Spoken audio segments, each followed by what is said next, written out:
আদম আলাইহিস সালামকে বেহেশতের মাঝে বিয়ে শাদী করাইলেন কার সাথে? হযরতে মা হাওয়া আলাইহিস সালামের সাথে। এখন দেন মোহর কি দিবেন? কোনো কিছু তো দেওয়া তো আর নাই। তখন পড়ছে কয়ে কখন ওকে কি আমার বন্ধুর উপরে তো দ্রুত সালাম পাঠ করে, সুবহানাল্লাহ। বন্ধুর উপরে দ্রুত সালাম পাঠ করছে, বকশিশ। এটাই হয়ে গেছে কি?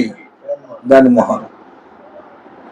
স্বয়ং মাওলা খোদা দুরূদ করেন যার উপরে, শুধুই মানুষ ভাবলি তারে কেমন করে, যে না হলে স্বয়ং আদম হয় না নবী, যার প্রকাশে খোদারি প্রকাশ কে সেই জনা, ভাবলি রাসূল তাই তো মনের ঠক গেল না।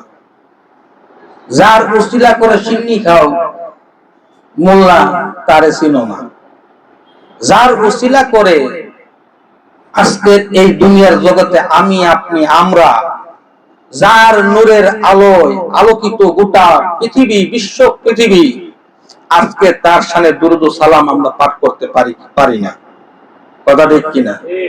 দুরূদ ও সালাম পাঠ করতে পারি না, দুরূদ শরীফ পাঠ করতে পারি না। একটা সময় আমাদের এই বাংলাদেশে আমরা ছোট করে দেখছি বিভিন্ন জায়গায় বিভিন্ন মিলাদ মাহফিল হইলেই দুরূদ শরীফ পাঠ করে। এখন তা অনেকটাই বিলুপ্তির পথে। আজকে বিভিন্ন ফিতনা ফাসাদের জামানায় এ বলতেছে অমুক, ওই বলতেছে তমুক, এটা এমনে না, এটা হেমনে না, তো কেমনে হইব?